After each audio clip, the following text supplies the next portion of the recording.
give us, dear Father, the understanding and gift of prophecy. And help us, dear Father, to recognize that we need to be serious. We need, dear Father, to become all the time sinful before you, dear Father, because your coming is near, even at the doors. So please bless us, dear Father, with the presence of holy angels and with good understanding in regards to the prophecy of the 7 months movement.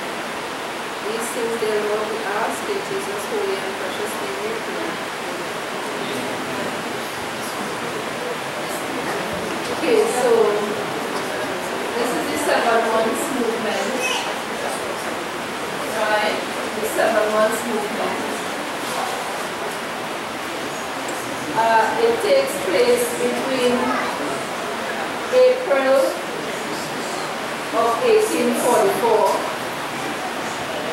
to October of 1844. Let me just put it on the board.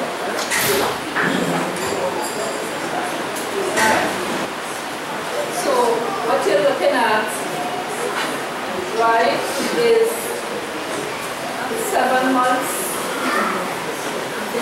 These are the 7 months. The 7 months movement cover. The months is April, May, June, July, August, September, October. Right? 7 months in all. In 1844. Right? In 1844. What happened in 1844 is that the Millerite movement, the reason why you call them the Millerite movement is that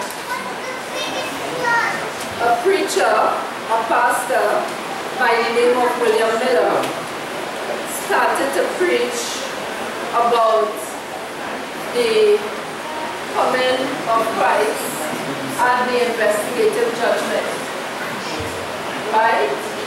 So William Miller in 1833 started to preach the first angel's message. We saw that from Revelation chapter 14, fear God and keep his commandments, for this is the whole duty of man, for God shall bring every work into judgment, whether it be good or whether it be evil. So the first angel's message started in 1833 with the calling of William Miller. Let me just read Great Controversy here. Great Controversy.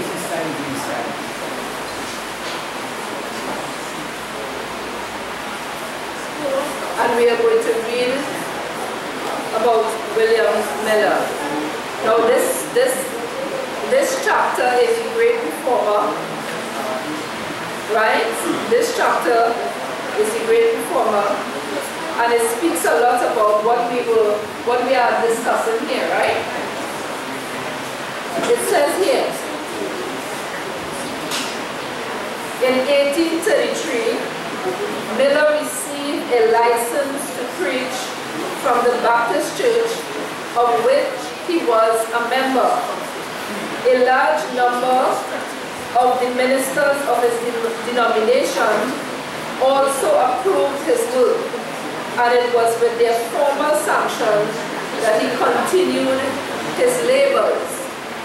He traveled and preached unceasingly through his personal labors, were confined principally to the New England and Middle States. Right?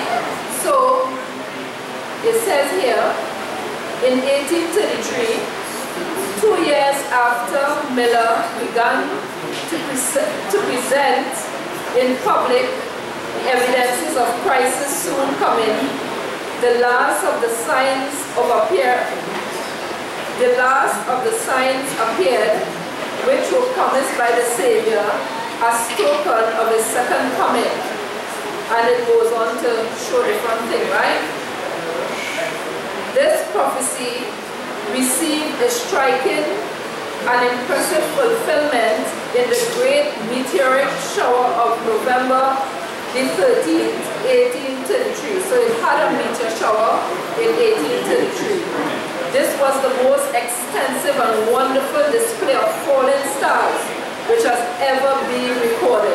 So what William Miller did is that William Miller saw certain things in the Bible and he thought that this was one of the prophecies that was also going to be fulfilled. Let me just read something first here. Now, the reason why William Miller had a little idea of really and truly the second coming of Christ. Let me just read what Sister White says here, right? Great Controversy, page 499. This is the American Reformers, right? Page 499. It says this. Miller accepted the generally received view. So at that point in time, everyone believed this view that Miller had taught here, right? Miller accepted the generally received view that in the Christian age, the earth was the sanctuary, right? William Miller, like everyone else around that time, believed that the earth was the sanctuary. But where exactly is the sanctuary? Right. And he therefore understood that the cleansing of the sanctuary, foretold in Daniel chapter 8 verse 14, represented the purification of the earth by fire at the second coming of Christ. If then the correct starting point could be found for the 2300 days, he concluded that the time of the second advent could be readily ascertained. So what he believed, like others at that point in time, is that the earth was the sanctuary and that Christ was coming to the earth to cleanse the earth by fire.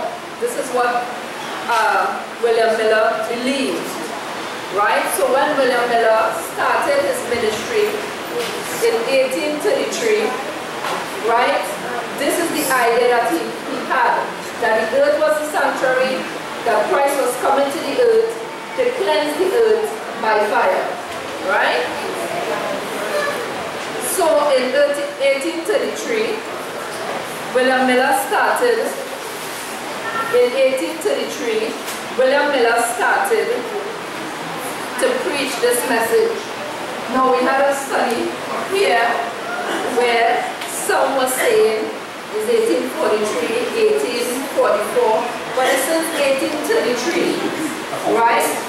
The judgment message started and the first angel message began to sound. Now you will get this first angel message in Revelation chapter 40. You will get it first, you will get it second, and you will get the third angel's message in Revelation chapter 40. So God have not left us blind in regards to his messages. He did give us a year that the first angel's message started. Sis, you can read Revelation chapter 14 again, right? So they say the first angel message, right, beginning, right, which is the investigative judgment, the beginning of the investigative judgment. So when you see William Miller, right, when you see William Miller getting his commission to go and preach that the judgment hour is come, even though he had the belief that the earth was the sanctuary and Christ was coming to the earth, he was preaching the first angel's message. You get me clear, right? He was preaching the first angel's message, and that started in 1833. Go ahead.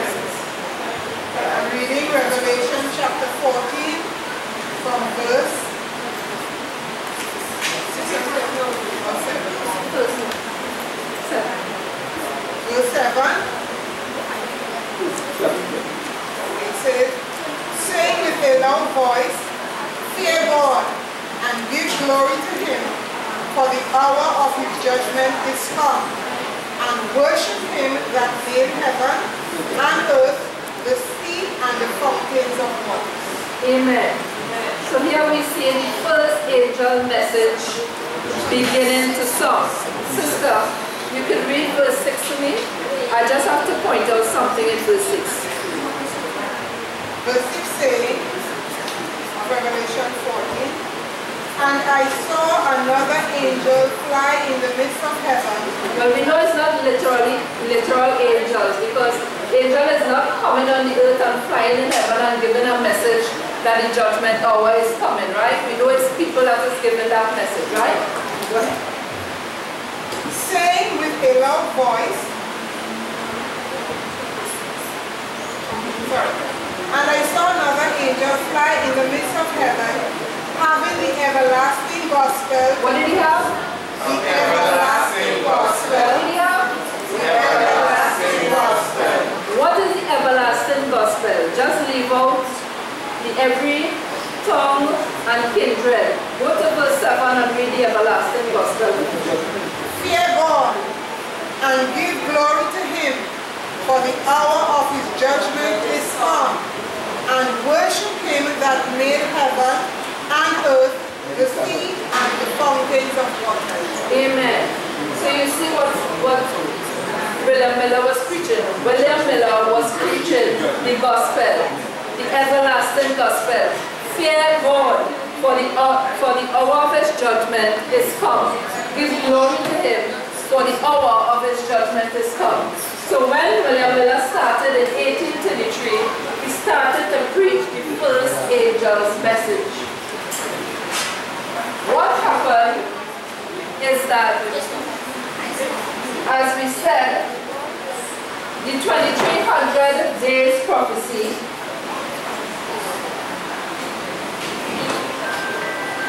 the 2300 days prophecy, right,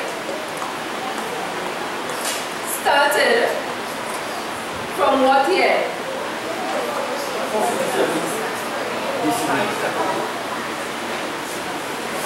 And this was before Christ's birth, right? Yes.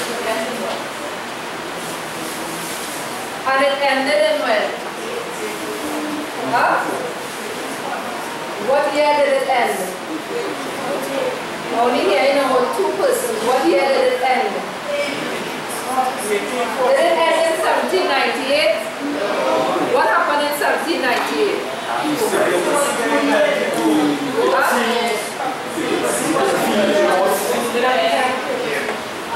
Okay, and from 1798 you are considered to be the time of the end. Yes. Alright, so in the time of the end, what happened in 1844? Well, I give you all the year, right? Yes. In 1844. Now, what Brother Kevin is saying is very important. Prophecy, the prophecies of the Bible is something that you need to go over and over and over and over. You have to keep checking the dates over and over. You have to keep checking up over and over. You have to keep reading it over and over, because sometimes you tend to forget.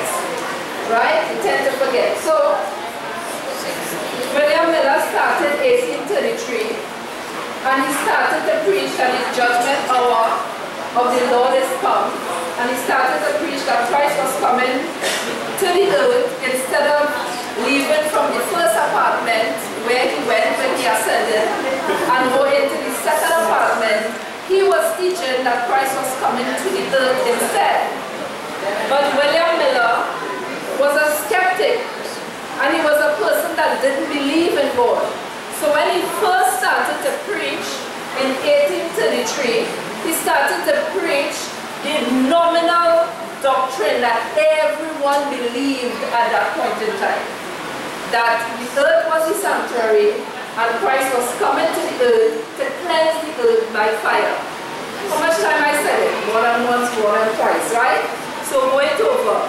The earth was the sanctuary, Christ was coming to the earth, and Christ was coming to the earth to cleanse the earth by fire. He didn't believe that Christ was going from the first apartment to the second apartment to start the investigative judgment. He was before. He grew up in a Christian home. He lost it after a while being around friends and associates. And for 12 years he went out in the world, and God started to convict him, and he came back to the faith. Right? So he had a kind of Christian upbringing, but he wasn't like converted. But when eventually, after that 12 years being outside there, God called him, and that's where he started his ministry at 30-something years of age. Right? Okay.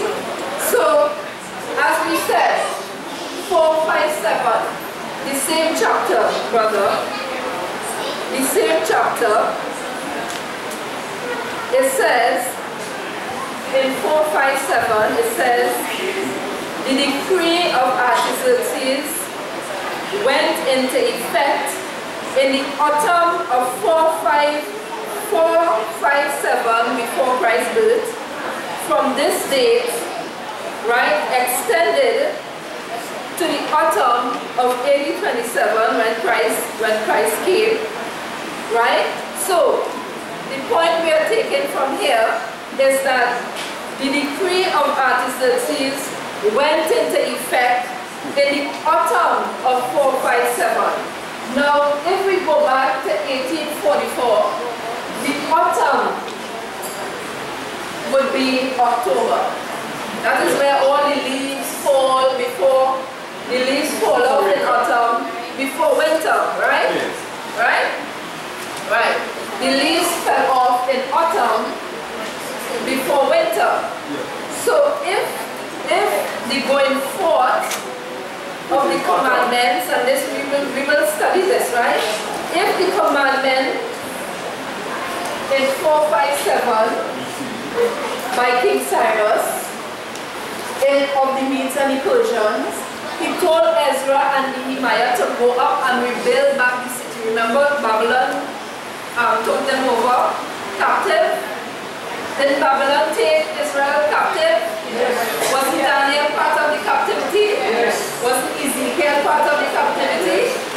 Jeremiah was there at one point in time. Right?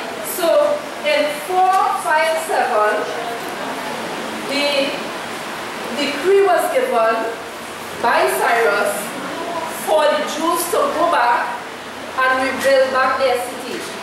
Have a semi-autonomous state, where in that state they could have like the prime minister, we're just talking of normal terms, right? Like the prime minister, the president, and whatever, and they will run their own affairs in their own city, right? They will run their own affairs in their own city. So in 457, in the autumn, that decree went into effect. So if the autumn, right, if the autumn of 457, that went into effect, it has to end in the autumn of 1844, seeing that the 1844 is where the 2300 days ended. Or in 1844, we have the ending of the 2300 days. Right? Or the investigative judgment started, or the cleansing of the sanctuary, or we call it what? The blotting out. Right? So if you want to say the blotting out of past sins, that is the investigative judgment. If you want to call it the cleansing of the sanctuary, that is the investigative judgment. Can the sanctuary actually be polluted in heaven? Huh? No. It cannot be. Huh? Day of Atonement. Right, Day of Atonement. Right? So in the autumn, right, of 457, the decree from Artaxerxes went into effect for Ezra and Nehemiah to go up and build the city. Right? So if this 457 started in the autumn, in the autumn of October 1844. But there was a little problem. You see, the Jewish calendar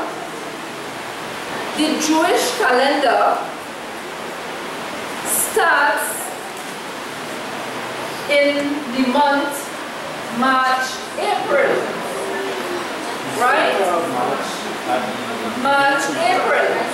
Whereas our calendar, according to the Babylonian calendar, now they were going, the Jews is going according to the Cariite calendar.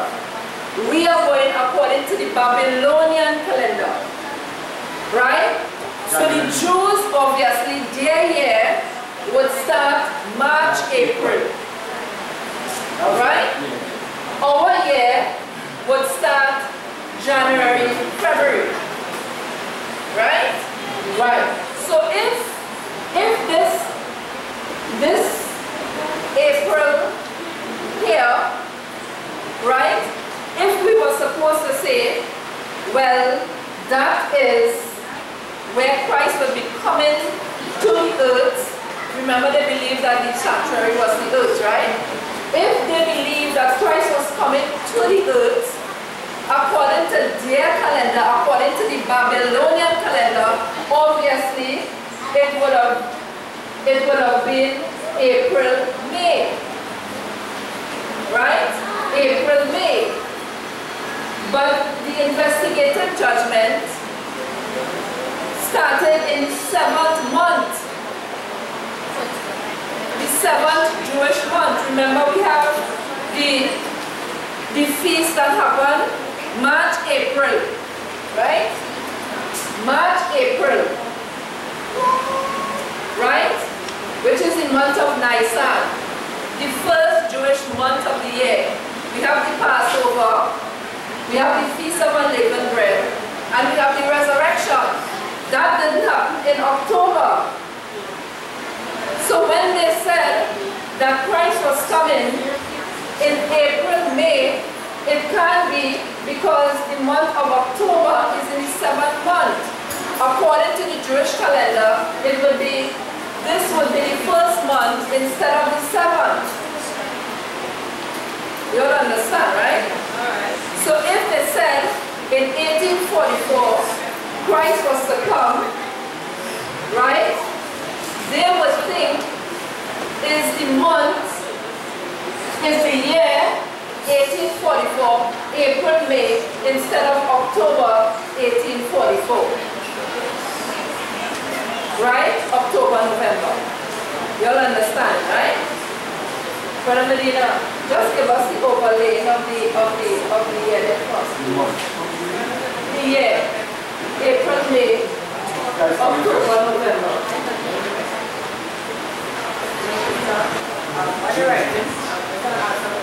The calendar we follow today, isn't that Gregorian calendar? Yes. Is that translated from a Babylonian calendar? Well, the Babylonian calendar I got in France, but it is very Roman. The Romans get it, the pagan Romans got it from Babylon. It goes way back to Babylon. But it is, we usually call it Julian calendar, because Julius Caesar organized it. And then already organized one later on, in 1540 something. We call that the Gregorian calendar. It's just they organized it, but the pattern came from the Babylonian time. So March, April, May, June, July, August, September, and September, October, right? So we have 1, 2, 3, 4, 5, 6, 7. That is according to the Jews, how much? 7 months, okay? But since we started from April, which will be March, April for them, April, May, June, July, August, September, October.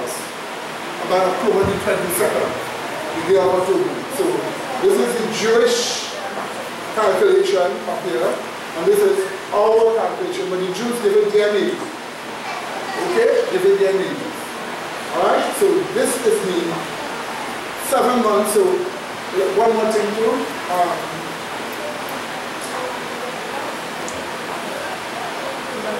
So the year 1843 was ended in March, April. Okay? So 1844 will start from March, April. Okay? So, since this is the first Jewish month, alright? 1842 will end at the last month. Alright? February, March. Okay? So by the time February, March passed, that's when 1843 will end for the Jews. Okay? So if you ask the Jews, when did 1843 end? You say, well, beginning of our month will be the beginning of a new year. March, April, 1844 starts. So instead of Christ coming, they first thought that he was coming in 1843. And when they recognized he wasn't coming, and they looked back at the prophecies, they found out they needed 7 months more to come to the real date of the Day of Atonement in 1844. Alright? So, it will take 7 months to reach when the Day of Atonement will be. The Day of Atonement will be the 7th Jewish month after the beginning of the year. So since 1844 begins this year for them. 1, 2, 3, 4, 5, 6, 7. And the 10th day of the 7th month in 1844 fell on the 22nd of October. But as Sister Dale told you, the normal Jewish calendar that the Jews have will not show you that. Because they followed Babylonian calendars mixed with them. So there was a type of Jews called Karaites. They followed the original teaching that they get in Leviticus. Yes, my dear. I'd like to find out something. Is it the month beginning of the new moon? Each month begins at the new moon. Yeah. But you have 12 cycles. Alright. So you find that 12 months, which begins at 12 new moon, when that finish, a year finish. Okay. Alright? So, point is, when the year starts, God says God told them in Exodus 12. Right? When what was the day? What was the month again there? He says the first day of this month, this shall be the beginning of months. And since it begins with what we call March, April, since the months begin here, then the year will begin here. Alright? I was looking at the Hebrew word Abib. Okay. So watch me now. Watch now. So, the Karaite. That's a type of Jew that decided to follow the original things in Leviticus. Those people had the right calculation. And furthermore, when they come, you know when the Day of Atonement is coming, because it has something to do with the ripening of the harvest. Okay? The Babylonian Jews, the Jews that came out of Babylon, took the Babylonian calendar and mixed it with the Jewish calendar. So they used to look for the beginning of the harvest, not the ripening. So they would be way off. So you find an evangelical today will tell you, he look back history, and he find that the Jewish months does not identify the 22nd of October as the time when the Day of Atonement begins in reality. He will say something in September.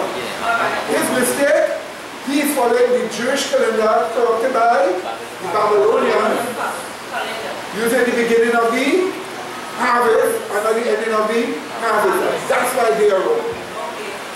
Do you get that, right? But once they come to the Karaites now, they will fall exactly as Seventh Day Adventists say it is.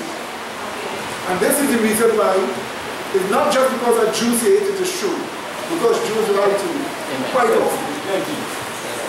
So you understand, right? Right? They lie to quite often. And this is why the evangelicals are wrong. And Seventh-day Adventism is right. The word they have chosen. So my sister is anxious to show it. So she's going and writes it out and so on. You see? Right, so pick me here now. First angel's message, beginning of the judgment. 1833. Feast of Trumpets. The first day of the 7th month was the Feast of Trumpets. Trumpets will warn them, right? For 7 days or 6 days before, blowing a trumpet, telling them the day of atonement, the 7th is coming. Right? Because of the 10th day of the 7th month, the day of atonement will start. So before that 10th day reach, they will be blowing trumpets on the first day of the 7th month. I'm telling people repent. So a trumpet came to symbolize what? A call to what? Repent.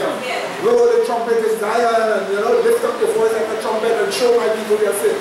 You see these symbols in the Bible, right? Right, so you see the Feast of Trumpets will be warning them. The day of atonement is coming. So what will be the trumpet sounds in reality? Warnings for society that the judgment was to begin. And that morning started with before that. Forget the angel's message. Give us events in society that show me warning. It started over here like that. What else? The Lisbon earthquake. What else? The dark day and night. The falling of the stars. That was the warning. So that will be the events that happen under the Feast of what? Trumpet. And then the Millerite message started. Warning, warning, warning. 10 years later, 1844. Well, they taught in 1843. Until they found out it was what? 1844. Okay? Got it? Well, always remember, this is, hold on. Always remember, the 3 angels that Sister Bell is talking about. Okay. There's 3 angels movement and 3 angels messages. The movements have changed, and so has the message to a certain extent. The Millerite movement no longer exists. Right? The 7-month movement no longer exists. Now the 3rd angel movement is the Seventh-day Adventist Church. The 3rd angel movement. However, the message now has become more developed. So the message we are teaching now is more than what was taught by William Miller and his associates. He thought that Christ is coming because the judgment is about to start. But they thought the judgment was the earth. Retribution on the earth, the plagues falling on the earth.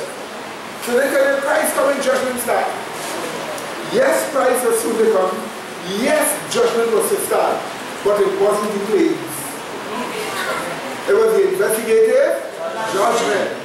And remember, the investigative judgment starts in the sanctuary, the 2nd sanctuary, right? 2nd apartment, right? Yes. Not only that, the plagues come from the 2nd apartment of the heavenly sanctuary. That's what Revelation 15 shows you. So he was right to apart. But what we'll have to tell you, no. The judgment that is coming was not the wrath of God yet. It was a judgment on the house of God first.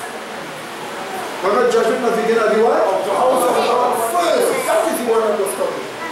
And afterwards, the judgment on the world, which is the plague. So the message becomes much more better, more accurate after William Miller. And since they tell the church that now, the real judgment is coming, the other churches say, so what mistake are we making? You say, come out of Babylon. Come out of Babylon. You're making a mistake. You understand? And the mistake you will make is a Sunday law. Hence the 3rd angel's message. So today we have the 1st, 2nd, and 3rd angel's message, and the 3rd angel movement not living up to the message. That's why Revelation chapter 18 gives you a 4th angel's message with a 4th angel movement. And that's the final movement. You see, people doesn't know that. That is what Mrs. White identified. She said the church is not the church now militant, but the church militant will be a thing of the future when the fourth angel message starts. So the church militant has already begun. Amen? That is what the Bible shows. But there's another time for all of that. The sister there just wanted you to know. April, May, June, July, August, September, October, the months that we normally follow. For June, April will be March, April. May will be April, May. So part of April, part of May is their May. Part of May, part of June is their June. Part of June, part of July is their July. Okay? Until they go right down. And they have a name for it, right? Name for each of the months. Okay, Sister Nell, is that all? Good. I'll just give you a summary of what I put on the board, and then we will go and look at the calendars, right? Okay. Now, this is the chart in the book there that I have. The first angel message started, right? The beginning of the investigative judgment, the preaching of the beginning of the investigative judgment started in 1832. That is really the calling of William Miller, right? I read it there in Great Controversy. Spring of March, April, which would be around here, right? In 1844, we get the first disappointment, right? The first disappointment, right? After that first disappointment, which was very, very disappointing, the brethren went back to study the scriptures, which is William Miller, and the persons there that would be in the first movement, because a lot of people fell away after that message, right? So we had the first movement, and a lot of people fell away from the first movement, and a lot of people joined the second movement. So in the second movement, we had the correct written discovery of the actual time that Christ was going to come, which is in October, right? October, right? So they went back, they studied the scriptures. Remember, as I said, William Miller had the popular view. The view there was that the earth was a sanctuary and Christ was going to cleanse the earth by fire, right? So with the correctness, or the correct reckoning, we call that time the midnight cry, because it was a dark hour, and it was a time where they went back and they prayed and they asked God and they plead before God to actually show them where they were wrong. Because a lot of scoffers, they had a lot of scoffers, and a lot of people rejected the message there, even though the message was of God, because it was the first angel message. A lot of people scoffed, especially ministers, and a lot of people fell away from the first message and the first movement. Then a lot of people joined after that, and then we had the second angel's message, right? Which is Babylon is fallen, right? From the same revelation, right? But we're going to over again from the same revelation, right? So within this time, 1833, so around this time, we have the first and second angel's message, right? We know that the third angel will come with, what year did the third angel's message come? With Jones and Wagner.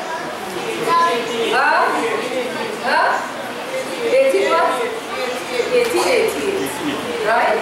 So that's when the third angel's message was given to the church, and they rejected the third angel's message of justification by faith. So the first and the second angel message took place within this time. Then they got it right.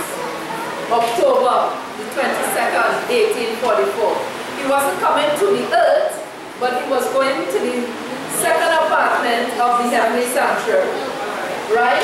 So it was not every single one on the earth didn't know, but enough persons know where Christ was going, and they got to know the message. The hour of his judgment is come, Babylon is fallen, right?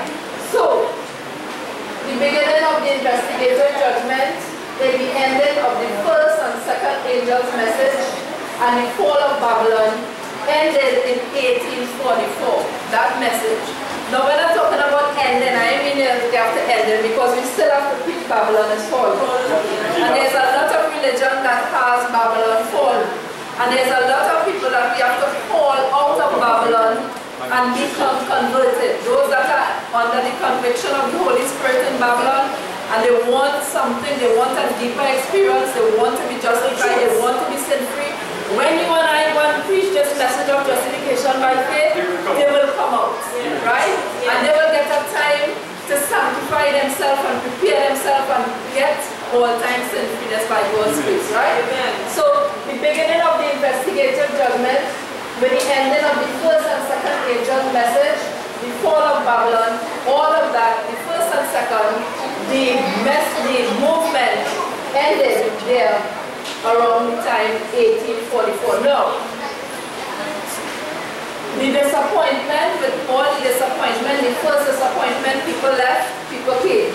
Second disappointment, people left, people came. Third, people left, people came. Isn't it now that people come and people go? But the Bible says you have to make your calling and election sure. When you come in the church, you have to make sure that you stay there.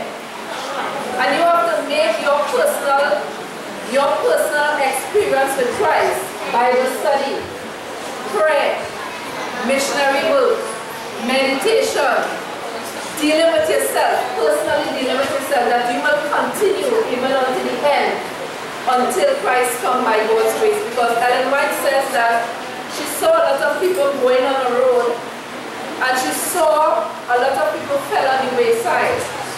And a lot of people come, and sometimes they fall away. You are not supposed to be the ones that fall away. You are supposed to make sure that you keep your anchor within the truths of Christ and stay there. Nothing is supposed to remove you. Will your anchor hold in the storms of life? So that anchor there is your assurance in the faith of Jesus Christ. Nothing is supposed to separate you. That's why the Bible says, who shall separate you from the love of God? Your anchor is supposed to be in the truths of Jesus Christ. So when you are called, and a lot of us are called at many different times, under many different circumstances, the Bible says that we have to make our calling and our election sure. Right? So we will go over this again. We will go over this again. Because Sister Del likes to repeat things over and over and over. Right? You know, if you go on the YouTube, I kind of deal with certain things, put in a little thing, then I deal with the same thing, put in an extra thing, then I deal with the same thing, put in an extra thing. At the end of the day, you can't forget about the 7 months movement. Right? But the Kwame could testify. That is how we learn a little bit of rights and freedom with the Kwame. Over, yeah, over and over and over. People learn by repetition, by God's grace, right? Repetition brings addiction. Yes, repetition brings addiction, right? So, as I said, these things, sometimes when you study them, you tend to forget them. You need to go over and over. Sometimes when you go into the dates, if you have to study the dates from 457, and then you have to study the 490 years, and the 1810, and the 27, and the 31, then the 1798, and the 538, and the 508, then before you come to 1844, and what you have to subtract from 1844, all of that is something that you have to be continually learning all the time and doing all the time and committed to memory by God's grace, right? So what we will do is that we will close off here for the time by God's grace. Most holy and righteous Father in heaven, as we come before you this afternoon, we thank you, dear Father, for the assurance of giving us, dear Father, who are part of the fourth movement, the assurance, dear Father, that we are right in our understanding of prophecy. And we understand, dear Father, that we have to preach these 3 messages And we understand, dear Father, that it is in a particular way that we have to preach them.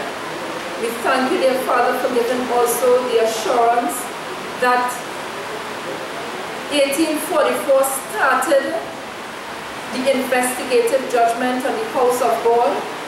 And we understand, dear Father, from Leviticus that the brethren outside that did this typical service was not unconcerned, unaware of what was taking place in the second apartment.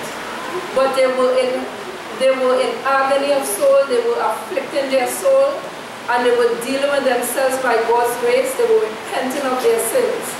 So please help us, dear Father, as we understand that our high priest is in the second apartment of the heavenly sanctuary. Help us, dear Father, that we will be in solemnity before you, because judgment is going on the house of God. And we need, dear Father, to be in much sobriety, in much humility, and we need, dear Father, that our minds will be pure with the all-time sinfulness of the word of truth. So please help us in this regard, dear Lord. Please be with us, dear Father, and keep us even unto the end of your second coming. It's these things we ask in Jesus' holy name we pray. Amen.